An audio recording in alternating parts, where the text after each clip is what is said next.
Overcoming obstacles to clear the way for a path to productivity can be a challenge. ACI Learning speaker Robert King presents a clear methodology to make productivity your superpower. Now, the Corporate Vice President and Chief Audit Executive at FedEx Corporation, Robert King.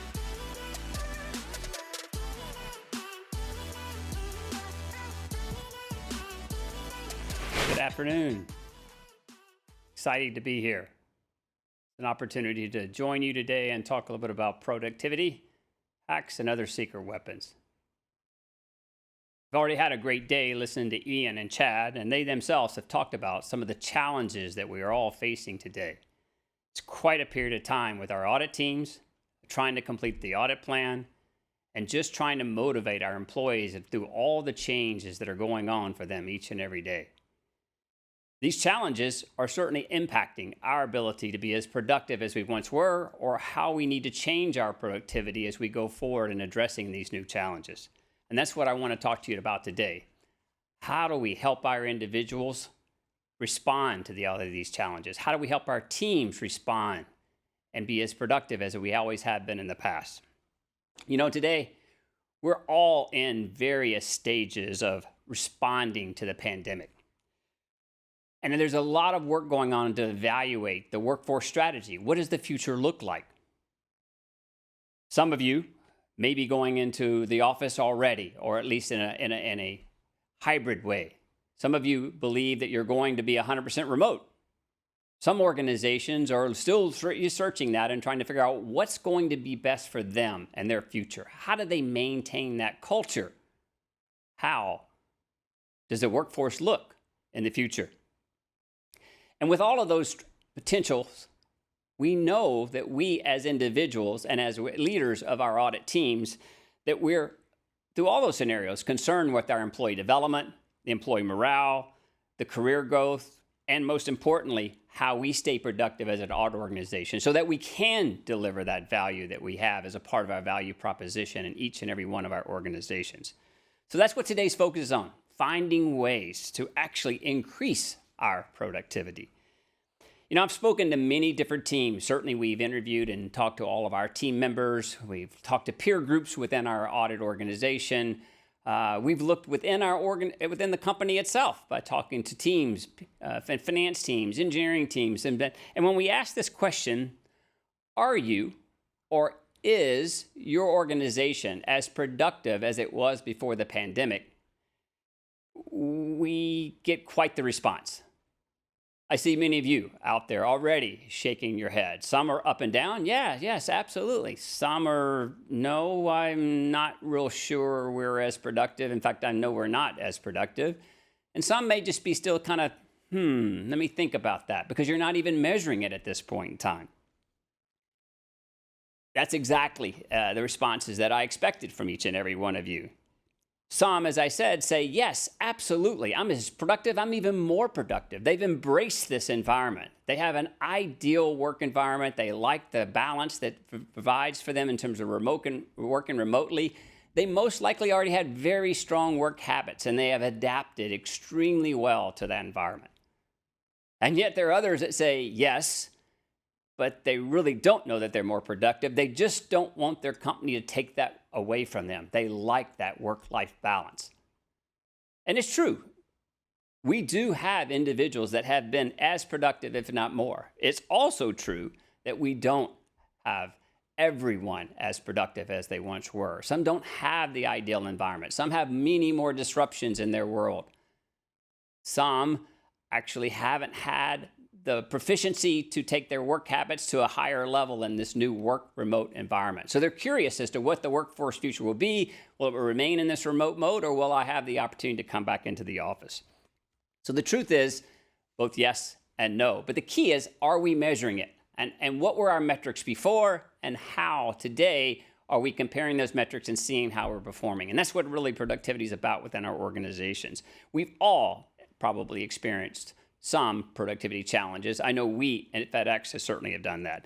You've delayed some audits. Some of the plans, reviews that you had scheduled haven't been able to be done. You can't travel. You haven't solved the how do I remote test those particular areas? How do I do operational reviews?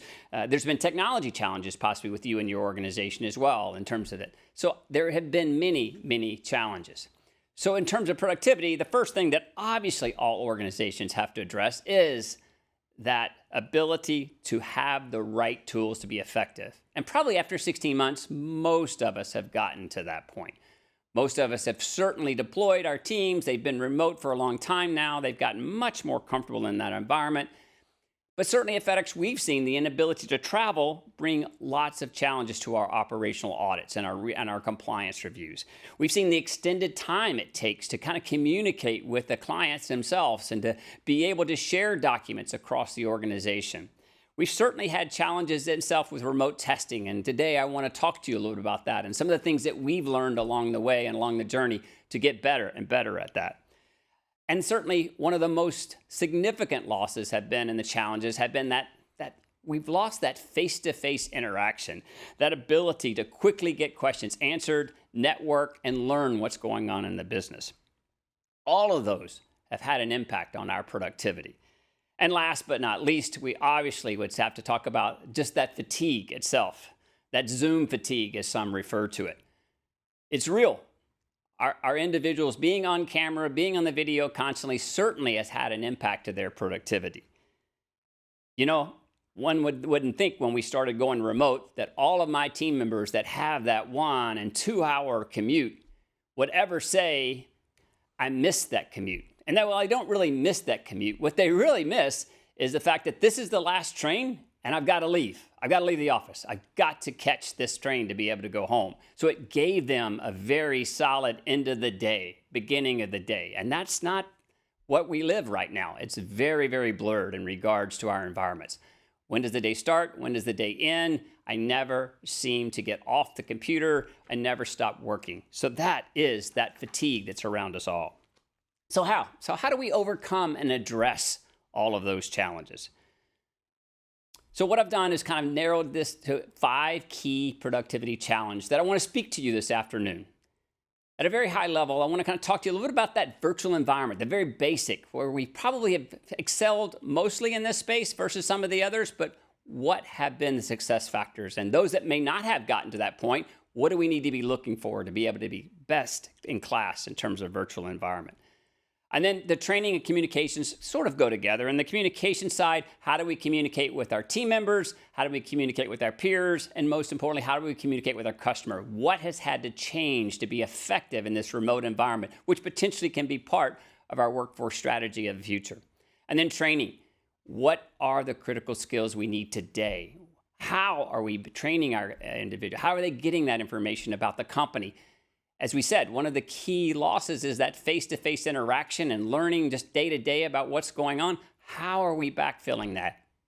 How are we making sure that they have those future skills and that future knowledge to be successful? So we'll talk briefly about that. And then operational excellence. It speaks for itself. How efficient are we at being productive, at delivering that plan and completing the audits in a timely manner? And then finally, talk a little bit about risk assessment. We've already heard from Chad today about agility and the need to be agile, and that is so true. And then we also heard about being continuous in our risk assessment and thought leadership. That's extremely important, but yet to improve our productivity. So we'll talk about each and every one of those challenges. So first, let's talk about this virtual environment that we're all in. Zoom, WebEx, Microsoft Teams, whatever it may be. That technology now has been embraced, hopefully, by all of your organizations. And some proficiency has certainly been obtained by all of your team members in that space. We've certainly addressed those laptops and that connectivity and being able to use this technology. So many of your team members will say they're very proficient at looking at Zoom or using Zoom. And we are, much more than we were when we began, yes? But yet again, how many of us have had that moment where immediately we have this great thought leadership and we're ready to speak and we begin to talk and we're a few seconds, if not minutes into our conversation and somebody says, hey, Rob, I think you're on mute. And I was doing so well. It was such a great story I was telling, right? We've all had that. So while it's certainly that we've all had to use these tools and gotten better at it, what we've done and felt like was very critical is to make sure that we provided valuable training. With any app, with any software, there's basic knowledge, but how do I get to that advanced knowledge? So we purposeful looked at how we could obtain training, what we had inside the company, where we could obtain it outside the company, where there were webinars, some free, some low cost, how we could push that information out to our teams so they could all become much more proficient in this virtual environment. It's been very, very successful. After having the equipment and having the right tools, that dedicated workspace is absolutely the next thing it takes for us to be very productive in this environment. Dedicated, comfortable space is a luxury for some. As we learn very quickly, some have that opportunity and excel, and some don't have that opportunity. And we've got to reach out to our teams and listen to what are the barriers, how can we help them? How as a company can we help them? How can we facilitate that as a team in the organization? The truth is, we don't see yet the full future, as we talked about earlier about workforce strategy, but certainly there's a belief there will be some type of hybrid model, and there will be some type of working remotely in a virtual environment for the audit teams of the future. So we've got to invest in it. We've got to invest in it as an individual, and we have to invest in it as a company. So obviously having the right hardware, obviously having a knowledge of the tools, and then simply having the right dedicated space. The other thing that we have to do is change our mindset in this virtual environment.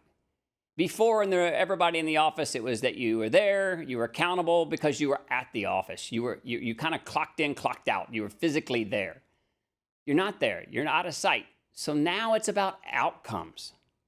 Now it's about how you measure the outcomes. What are the milestones? What are the tasks that need to be completed? And really focus on that and change the mindset that that's what's important. Not whether you're at your computer or at your desk between 9 to 5, but how are you doing on your projects? What are the outcomes? Have you hit those milestones? That is a big change to continue to improve your productivity in this virtual environment. Next, obviously, is a little bit about communications. I want to talk a little bit about that. On your screen is just a little bit of an idea of some of the things that I'm sure all of you are doing as a part of your virtual environment. We have to be very proactive and purposeful in this process. Certainly, this proactive approach has been a value add for us, where our team members have felt very engaged. In fact, in surveying our team, most would tell you in the last 16 months that they're much closer to their managers than they've ever been. They have a lot more touch points than they've ever had. So it's been something of a silver lining in the process, but it has to be intentional. Before it would just happen by a matter of fact. Now it has to be intentional. Those staff check-in dates are extremely important. Those team meetings where we're sharing strategy and sharing updates are critical to each and every one of them because we're remote. And we don't just do it from management to staff. The team members are having their own sessions to stay connected, whether it's project related or just team related.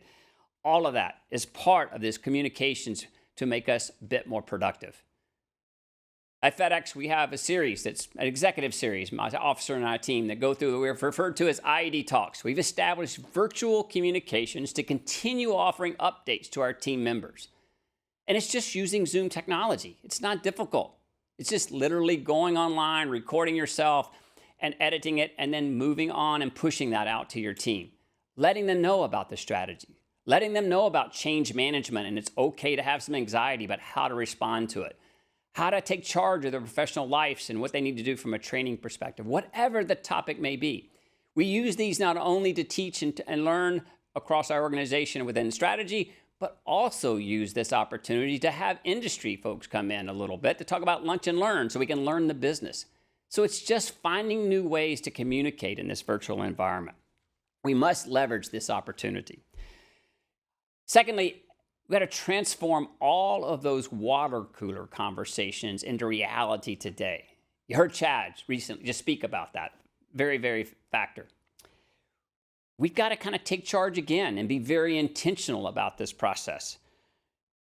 We always value this opportunity to kind of see someone in the morning, get a quick question answered with my cube mate by just walking over to the cube or throwing something over and saying, hey, you over there, you awake? I need this information. Can you help me? Walking by my manager's office and just simply going by and saying, I have a quick question. You got a minute? Walking by the customer's office and working in that environment, and same thing, checking in with someone very quickly just to get an answer and move on.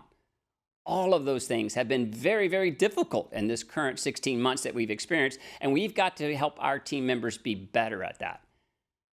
We've got to help them manage that going forward.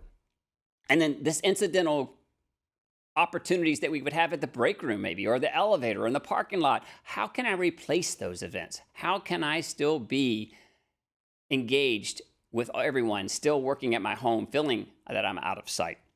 And the answer is simple, as we just talked about, is being intentional. We must be intentional about how we do this, very diligent.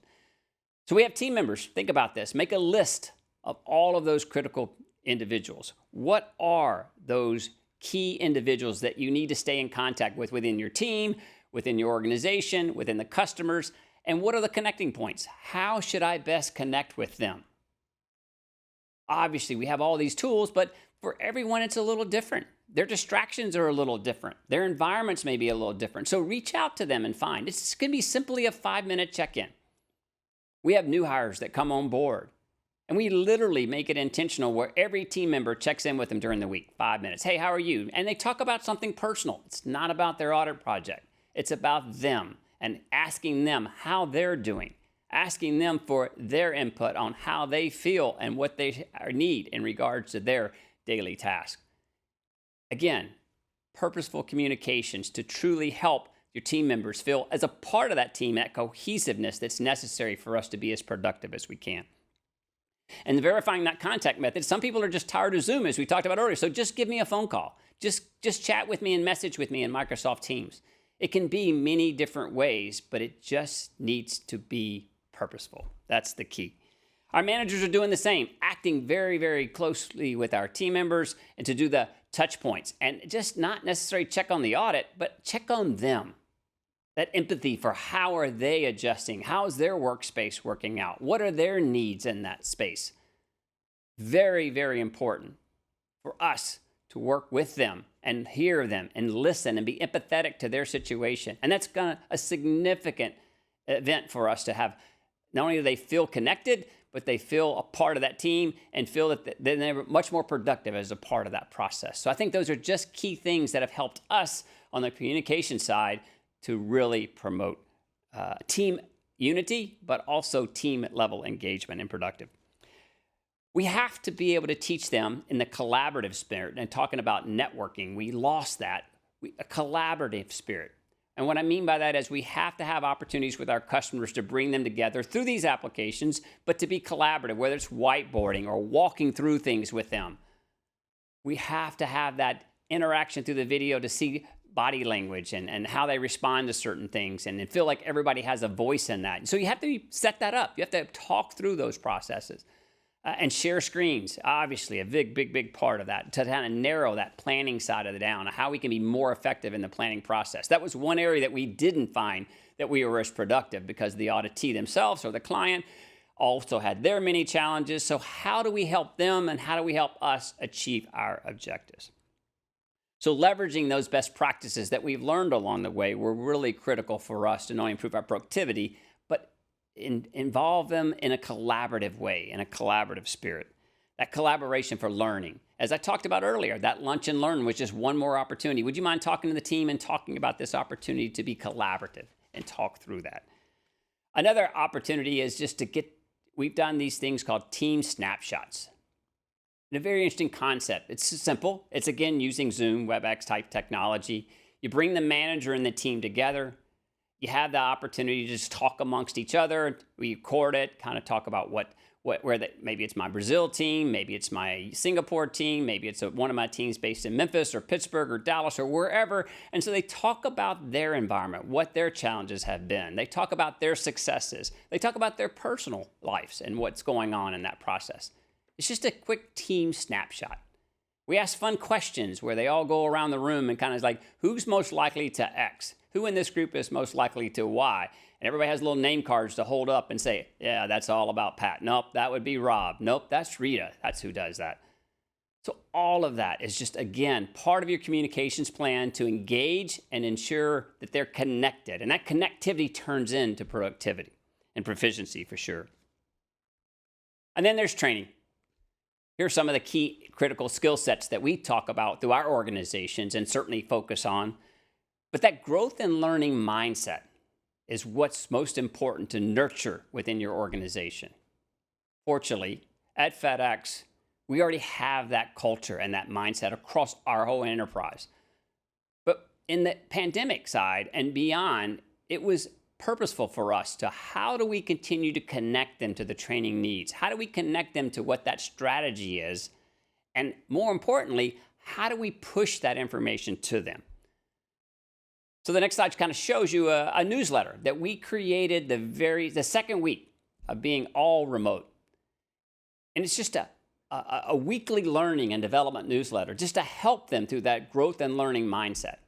Yes, we've always had that. And there are certainly core courses and activities to utilize in their individual development plans. But this was what's going on around us. What's going on in the industry, right?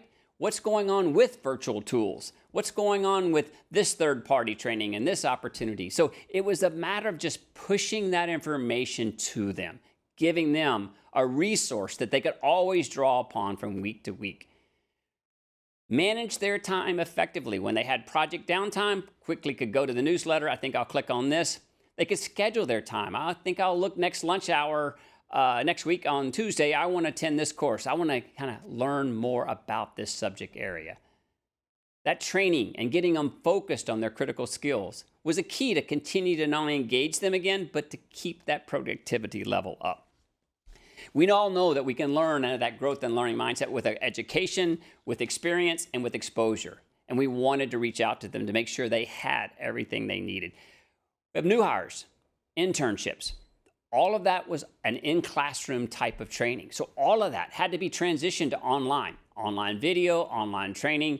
So our team responded very quickly to how we could push that information and still be very effective at getting them through their online training and new hire training. That was extremely important as part of the G&L side. This newsletter has been phenomenal for us in terms of getting this information pushed, as well as giving them the opportunity to kind of check in from time to time on how well they are accomplishing their goals to achieve these critical skills and, more importantly, their individual development plans. It is extremely important that these skills that I showed earlier, like data analytics, critical thinking, conflict management, are part of those development plans. And we track all of that. Being agile in their thought leadership and thinking, all of those are things that we've set examples for them and given them this push training that we want to make sure we focus on. So you too, in the training side, can look at your own organization and think about what are those critical skills and how best should we accomplish that? What training can I find? What do I have in-house? What can I get through third parties?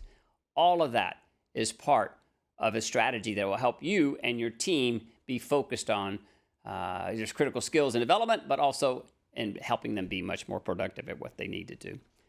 Next, I want to talk a little bit about operational excellence.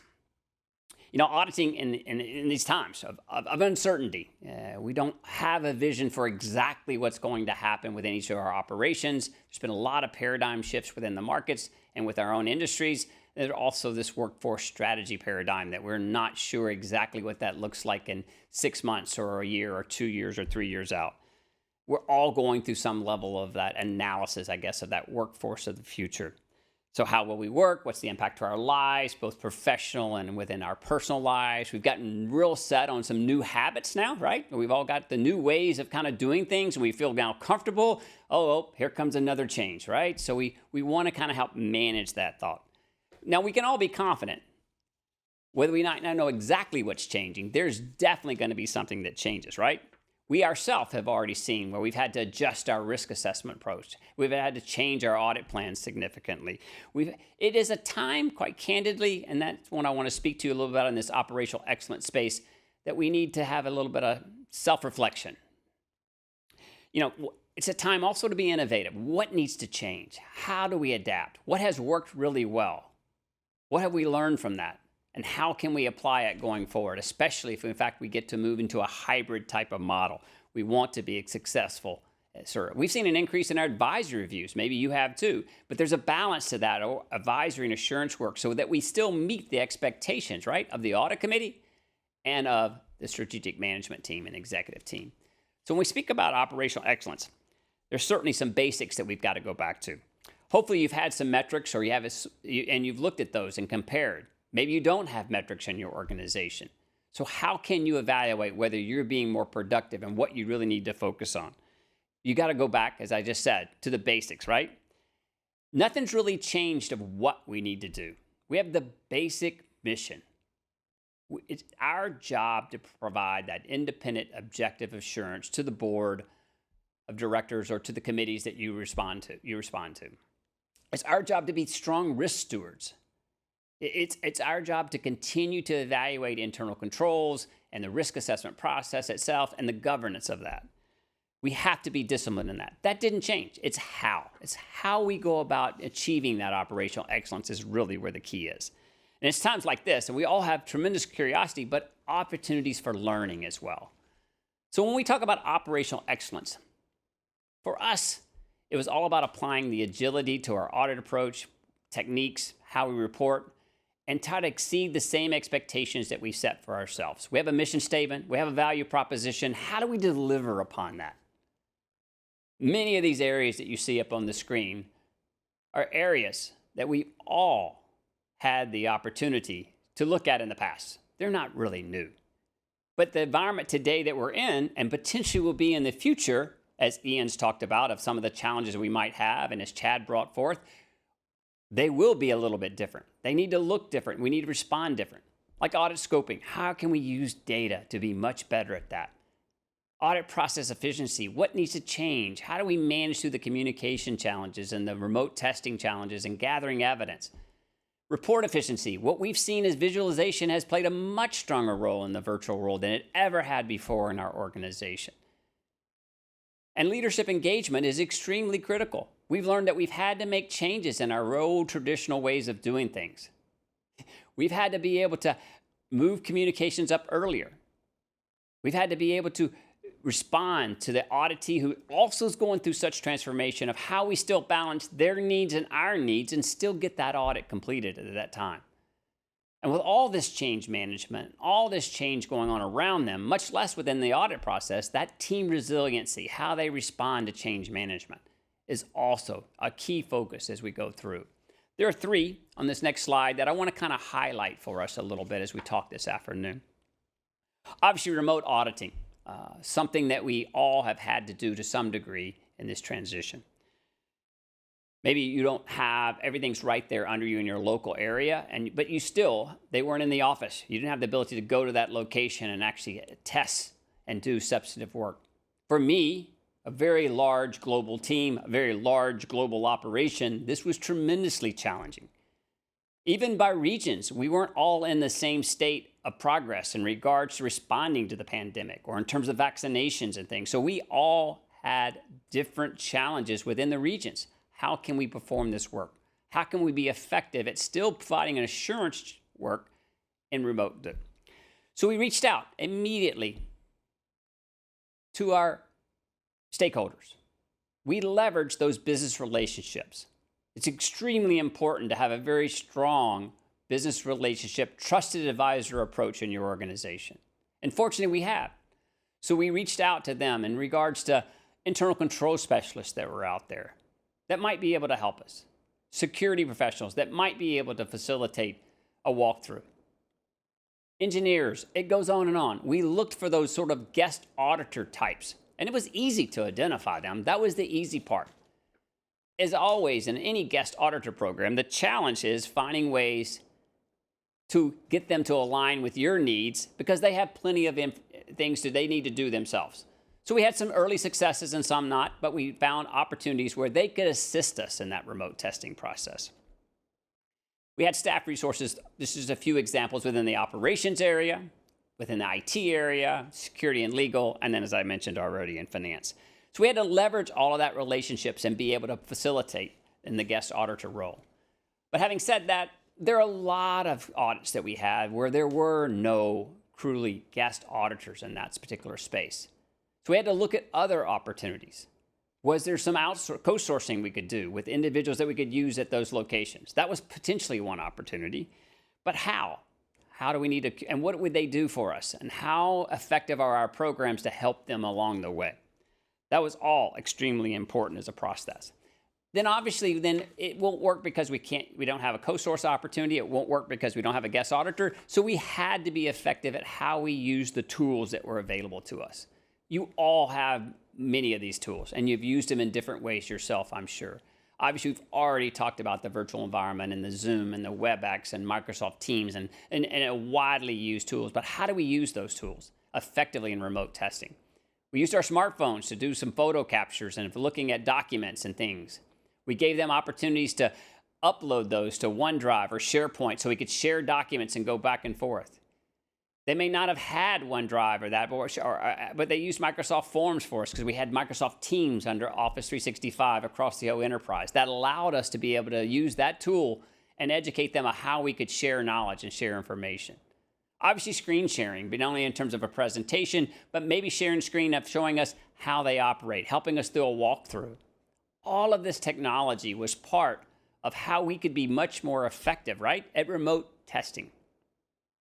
And the first time wasn't as efficient as the second time, and we continue to learn and get better. And that's the key. The key there is we've got to share those best practices across your organization. If you have a small shop, there's not a lot of people to share with, possibly. Reach out to your peer groups, through your IA chapters, through your industry. Reach out and find what are they doing? How are they using technology to be more effective in this remote testing space? There's plenty of people that are willing to share. There's also online literature, white papers written by multiple Big Four, Protiviti, other kind of folks that will help you facilitate what are the best practices out there and what tools are they using. Maybe across your enterprise, what are the enterprise-like tools that you can tap into and learn and use as opposed to going out and procuring anything yourself? Again, we have to be innovative and have to be creative to use the technology that we have today. There are many apps out there. Ian spoke about the world of apps that we all live in. There are many apps that you can actually put on your smartphone that will help you facilitate to be even better in this space. Many times we found that our customers themselves weren't as comfortable. So all that training that we did to help our team get more proficient at using these virtual tools, we were able to take some of those job aids and share them with our team members, with our customers. How valuable is that? We're helping them help us. They're learning at the same time we're accomplishing our goals, and we build even a better relationship. And that relationship is something that we continue to foster and benefit from, not only in this particular review maybe, but reviews to come. And then we've got to innovate. And innovate is where we really have been able to drive audit scoping. Audit scoping, obviously, is extremely important, making sure that we're focused on the right risk and at the right time. And where we have benefited is through data analytics. Yes, you heard a little bit this morning as well about robotics process automation and blockchain and other technologies that are out there. And many of your organizations have been going through that transformation. Many of you are going through the transformation and somewhere along that digital continuum where you are using bots in your back office and maybe you've had to audit them already. Maybe you are using blockchain. You obviously have moved to cloud technology. All of that is a critical part of your enterprise. Well, it needs to be the same for your audit organization. You have to go through your own transformation journey to be aligned and to innovate in your organizations. And that happens this way.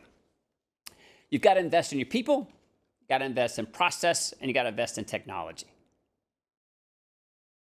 That digital innovation happens with a strategy, with a goal in mind, and it can be a very simple goal. It can be one project. It can be one task. It doesn't have to be as broad as what I'm sharing with you today, but you have to start. You have to put that 1 foot forward to move. For us, it was the people. We needed the right skill set to start that journey. We needed to have dedicated staff whose job was data analytics, data scientists, so to speak, right? So we hired one. Not 5, not 10, not 20, but we had to start somewhere. Now today, we have a team of data scientists, right? We go through significant training as a part of them, but more importantly for our team to truly understand training about data analytics, basics for them. That audit process has to change for you to be effective in this transformation. It has to be integrated into data analytics. You have to understand how to use that data in that audit lifecycle. So that team members, whether they're not data scientists or not, needed to understand that journey and that process so that we could transform how we actually audit and perform audits. So we've eliminated a lot within this process. Eliminated inefficiencies in some cases. We've eliminated sampling. We can do a full population test. It's really augmented not only our audit process, but also our risk assessment process with lots of technologies. And I will tell you, when I started this journey with one, we were using this set of technologies, and we evolved as our company, and quite candidly, the technologies themselves have evolved. Today, our teams lean very heavily into the cloud platform. Using Azure, Power BI, Oracle Analytics, we're able to actually automate certain solutions for our audit stakeholders and for our audit teams.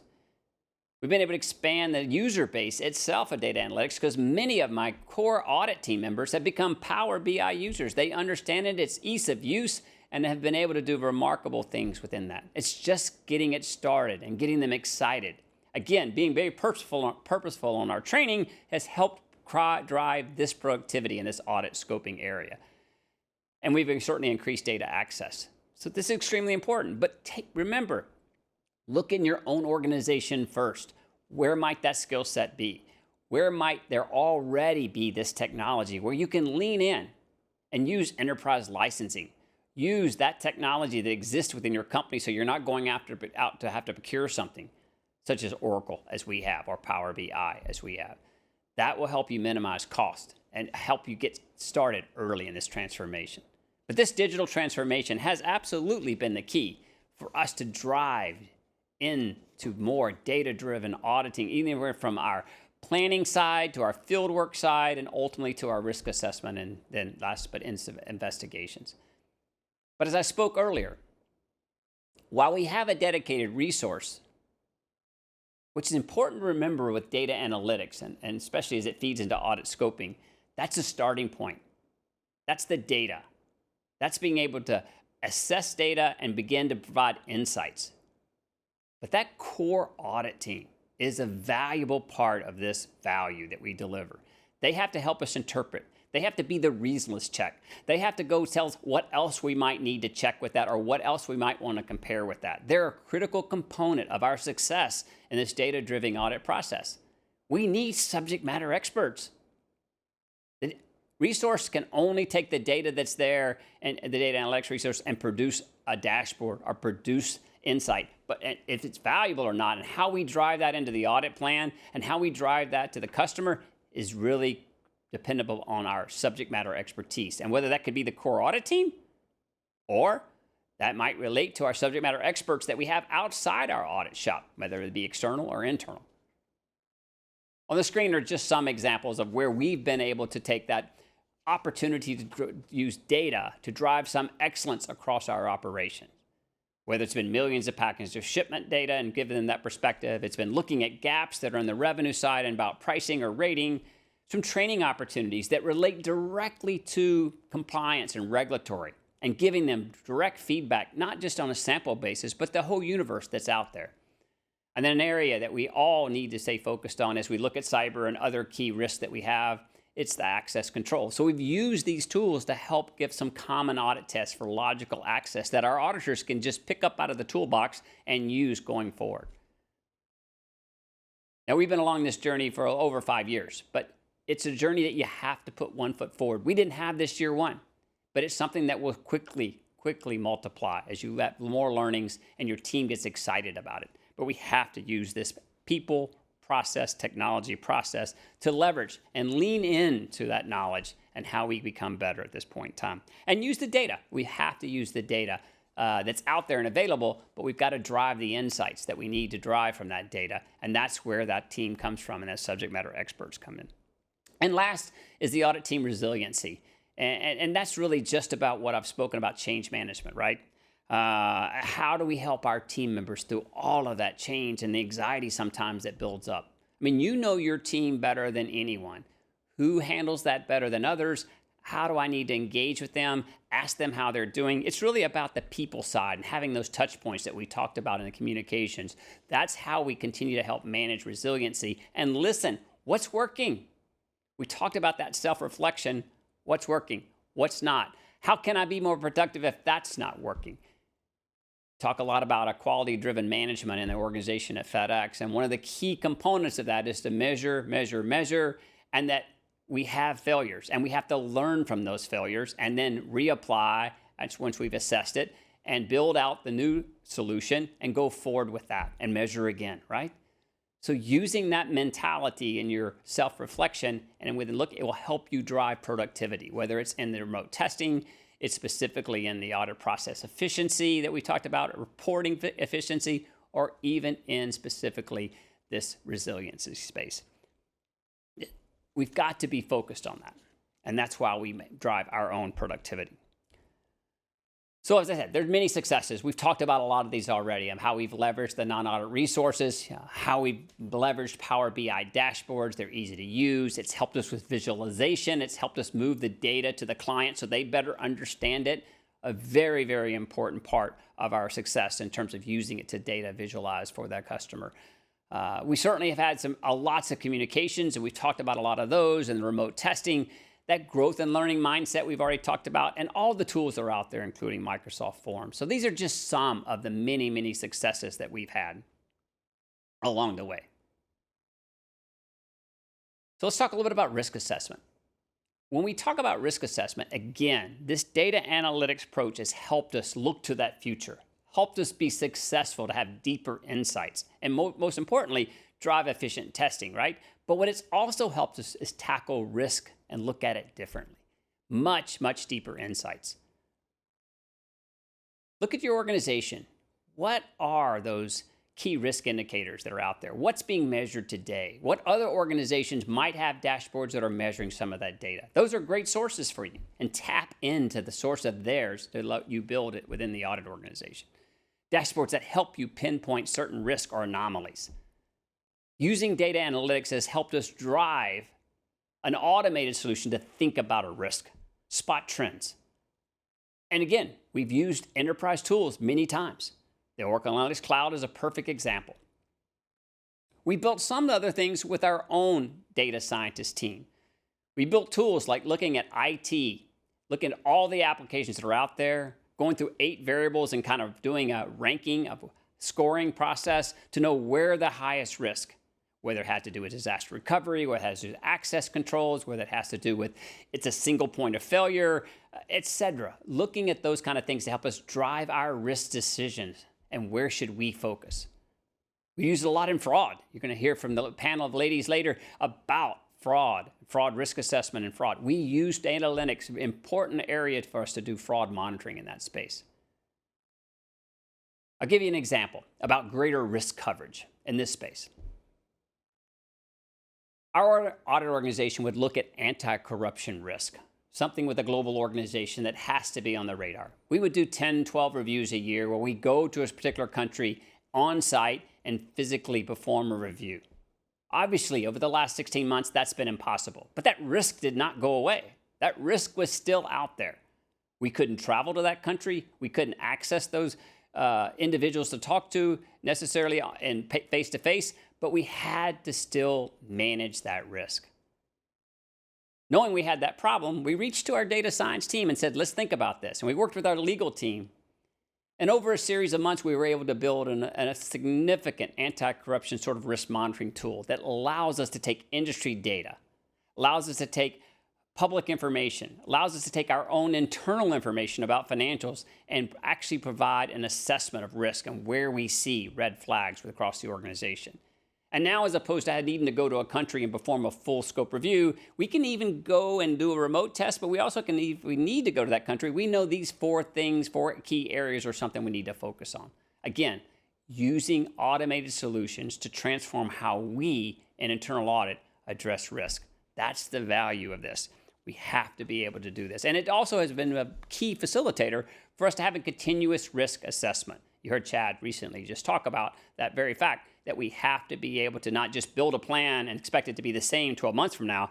We have to have continuous risk. for sure. So looking in the future, we obviously have to have that business of agility, right? Continuous risk assessment is extremely critical. We've got to use innovation. We've got to be agile.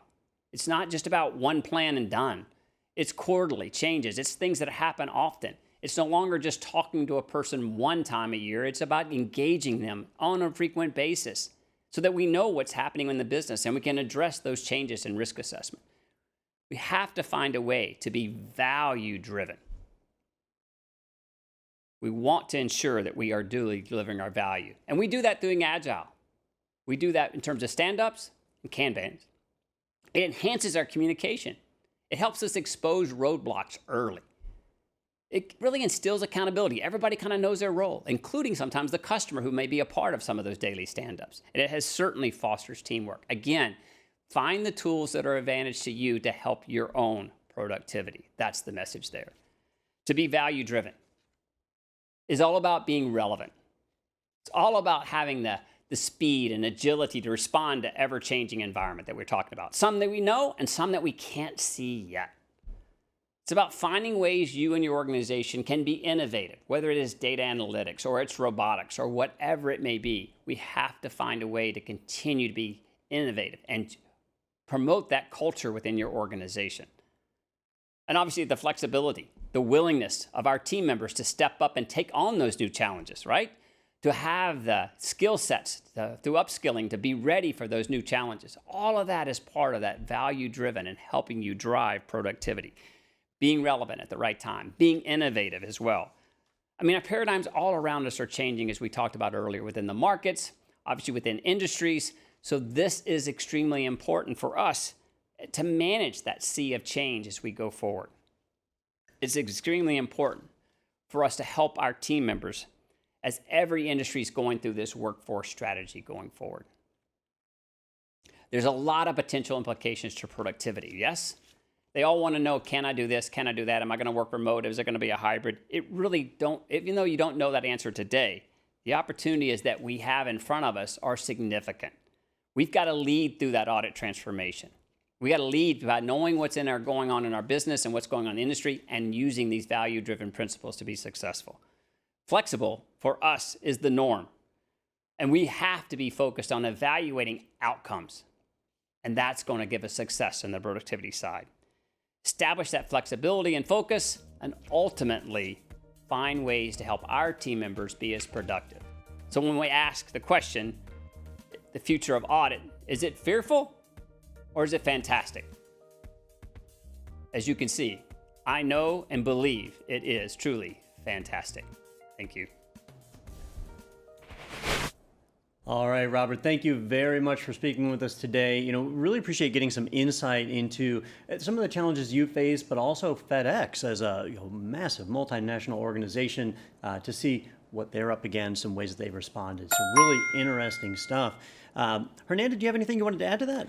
Yes, I am very curious about how they were able to bring together Agile in a way that, and it was mentioned in terms of accountability. We usually think about Agile in terms of speed and agility, of course, as the name implies, but in terms of bringing the client in and being able to get their support to carry that audit forward. Can you speak a little bit to that? Yeah, absolutely, Hernando. Obviously, the agility fosters teamwork, obviously, as you spoke, but in terms of bringing that other team member in, our team itself and the customer, it was extremely important, and we value that in terms of getting them engaged in the planning on the front end and understanding the scope and helping us target the areas. And they felt like that. I feel very much a part of the process of that. I feel like I'm having an opportunity to have input.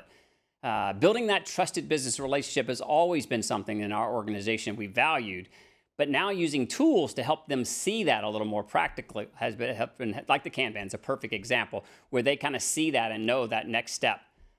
Another key thing within our data scientist team in using that tool, it put everything in front, and everybody could see those priorities that we're trying to accomplish this quarter, and I see the task at hand, and this has been assigned to me. And when I got done with that particular task, I knew exactly what the next opportunity was or who might need help. So it instilled that teamwork and that partnership and being involved and feeling like they were part of it involved. So whether it was the customer or our internal team members, these agile tools certainly have found to be very productive for us, and we want to continue to leverage that. And I would say we're early in that journey. We want to continue to see how we can use these tools to continue our journey to be more productive and achieve that operational excellence within our organization. In your presentation, you mentioned moving a lot of the training opportunities into online or recorded type training.